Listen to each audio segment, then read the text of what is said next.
আজ রাজ্যের 15টি জায়গায় চলছে সিবিআই এর তল্লাশি অভিযান। আর হাওড়ার দিকে এবার আমরা নজর রাখবো।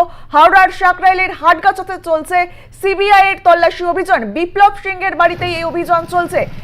আরজি করে আর্থিক দুর্নীতি তদন্তে তৎপর সিবিআই। রবিবার সকালে একেবারে মাঠে নেমে পড়েছে সিবিআই এর তদন্তকারী আধিকারিকরা। সন্দীপ ঘোষ এছাড়াও অধ্যাপক দেবাশিস সোমের বাড়ির পাশাপাশি বিপ্লব সিংহের বাড়িতে চলছে এই তল্লাশি অভিযান হাওড়ার সাকরাইলের হাটগাছাতে।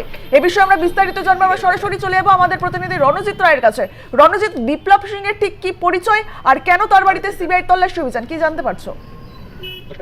দেখো, আরজিকালে যে সন্দীপ ঘোষের বিরুদ্ধে আর্থিক দুর্নীতির যে অভিযোগ রয়েছে, সেই অভিযোগের ভিত্তিতে কিন্তু কেন্দ্রীয় তদন্তকারী দল তারা কিন্তু ইতিমধ্যে তদন্ত শুরু করে দিয়েছে। এবং সেই তদন্ত শুরু করার পরে যে আর্থিক দুর্নীতির অভিযোগ রয়েছে, সেই অভিযোগের ভিত্তিতেই কিন্তু যে নামগুলো আসে, সেই নামগুলো ধরে কিন্তু সকাল থেকেই তদন্তকারী সংস্থা তারা কিন্তু বিভিন্ন জায়গায় তারা কিন্তু ইতিমধ্যে রেড শুরু করে দিয়েছে। এবং হাওড়ার সাকরাইলেও কিন্তু যেটা যেটা জানা গেছে, বিপ্লব সিংহ তার যে কোম্পানির নাম রয়েছে তারামা ট্রেডার্স, সেই তারামা ট্রেডার্সের নাম ধরে সকালবেলা সিবিআই আধিকারিকরা তারা কিন্তু এখানে আসে।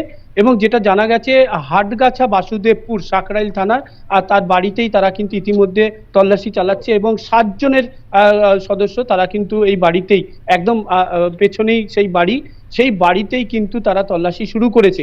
এবং সব মিলে যেটা জানা গেছে, পাশাপাশি এই যে বিপ্লব সিংহ সে কিন্তু একেবারে যেটা সন্দীপ ঘোষের পূর্ব পরিচিত, এবং যেটা জানা যাচ্ছে মেডিকেল ইনস্ট্রুমেন্ট তিনি সাপ্লাই করতেন। পাশাপাশি হাওড়ার এই হাটগাছাতে একটি মেডিকেল হল রয়েছে, সেই মেডিকেল হলের যে মালিক, সেই মালিকের সঙ্গে কিন্তু একটা ঘনিষ্ঠতা হয়। এবং সেই চেন ধরেই কিন্তু যেটা বিপ্লব সিংহ তার সঙ্গে পরিচয় হয়। এবং এই বিপ্লব সিংহ কিন্তু সন্দীপ ঘোষের একেবারে ঘনিষ্ঠ, যিনি কিনা এই মেডিকেল যে গুডস সেগুলো কিন্তু সাপ্লাই এবং তার সঙ্গে ওষুধের সাপ্লাই সেটাও কিন্তু তারা করতো। সব মিলিয়ে কিন্তু 7 জনের আধিকারিক দল তারা কিন্তু এক্ষুনি তারা তদন্ত শুরু করেছে। এবং ইতিমধ্যে তারা বাড়ির ভেতরে রয়েছে এবং সেন্ট্রাল ফোর্স দিয়ে কিন্তু সেখানে তারা তল্লাশি শুরু করেছে। এবং তদন্তকারী দলের কাছে কিন্তু যে অ্যাড্রেস ছিল সেটার মা তারা বিল্ডার্সে তারা চলে যায়। এবং সেখানে কিছুক্ষণ তারা জিজ্ঞাসাবাদ করার পরে তারপরে তারা কিন্তু সাকরাইলের হাটগাছা সেখানে তারা কিন্তু চলে আসে। এবং সেই বাসুদেবপুরে কিন্তু ইতিমধ্যে তল্লাশি চলছে। এবং এখনো পর্যন্ত কি কি জিনিস তারা উদ্ধার করতে পেরেছে তথ্য থেকে শুরু করে। এবং সেক্ষেত্রে এলাকার মানুষ যেটা জানছে যে বিপ্লব সিংহ তিনি কিন্তু আকার সামগ্রী বা পোস্টারিং এর যে ছবি সেগুলো তিনি বানাতেন, এবং আঁকা ঝোঁকার জিনিস সেগুলো কিন্তু একেবারে এলাকার মানুষ তারা বলছে যে আঁকা সামগ্রী বা বাড়িতে তিনি আঁকাতেন। কিন্তু কয়েকদিন আগে তারা পরিবারের 4 ভাই এবং তার মধ্যে কিন্তু প্রসার খুব ঘটিয়ে ফেলে। এবং ইতিমধ্যেই বেশ কিছুদিন আগে তিনি নতুন বাড়ি তৈরি করেন। এবং সেই বাড়ির ছবি কিন্তু একেবারে আর প্লাসের পর্দায় দেখাচ্ছি, কারণ বিপ্লব সিংহ তাড়াতাড়ি তার এত যে আর্থিক কোথা থেকে এলো বা এত তাড়াতাড়ি তিনি সক্রিয় বা কিভাবে হলেন, বা একসময় তিনি আঁকাঝোঁকার কাজ করতেন, এলাকার কিছু ছেলেদের আঁকা করা থেকে শুরু করে তারপরে কলকাতা একটি জায়গায় আঁকার যে স্টেশনারি জিনিস সেগুলো কিন্তু তিনি সরবরাহ করতেন। সেক্ষেত্রে কিন্তু সন্দীপ ঘোষের সঙ্গে তার কিভাবে পরিচয় হলো সেটাও কিন্তু এখনো ধোঁয়াশা হয়েছে। এবং সব মিলিয়ে কিন্তু এখনো তারা কিন্তু তল্লাশি চালাচ্ছে। রণজিৎ, বিপ্লব সিংহের বাড়িটা যদি দর্শকদের দেখাও, আর নিরাপত্তা ব্যবস্থা কেমন দেখতে পাচ্ছ? দেখো, একেবারে নিরাপত্তা ব্যবস্থা কিন্তু আঁটোসাঁটো রয়েছে। এবং বিপ্লব সিংহের বাড়ির সামনে কিন্তু ইতিমধ্যে সেন্ট্রাল ফোর্স তারা কিন্তু রয়েছে। সব মিলিয়ে কিন্তু যে 7 জনের তদন্তকারী দল তারা কিন্তু ইতিমধ্যে রয়েছে। এবং সেই ছবি কিন্তু একেবারে দর্শকদের দেখাবো যে বিপ্লব সিংহের বাড়ির সামনে কিন্তু ইতিমধ্যে সেন্ট্রাল ফোর্সের কর্মী তারা কিন্তু পাহারায় রয়েছে।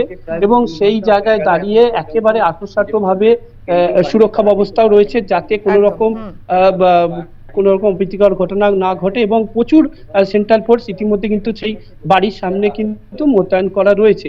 এবং বলে রাখি যে এলাকার মানুষ তারা কিন্তু একেবারে হতচকিত, কেন যে বিপ্লব সিংহ যা কিনা একেবারে সাধারণ সাদামাঠা মানুষ, তার বাড়িতে এইভাবে সিবিআই তদন্ত বা কেন্দ্রীয় সংস্থার যে তদন্ত চলছে, এবং সে একদম বাড়িতে আঁকতো এবং আঁকার সামগ্রী সাপ্লাই করতো, তার কার সঙ্গে সন্দীপের যোগাযোগ সেটা কিন্তু তাদের কাছে অনেকটাই তাদের কাছে এই সংশয় বেঁধেছে এবং সেই নিয়ে কিন্তু তাদের মধ্যে একদম আলোচনা করছে এবং কি করে সন্দীপ তার সঙ্গে যোগাযোগ হলো, সন্দীপের সঙ্গে যোগাযোগ হলো বিপ্লব সিংহের, সেটা নিয়েও কিন্তু মানুষের মধ্যে রহস্য দানা বাঁধছে। বেশ, নজর রাখো, ধন্যবাদ তোমায়।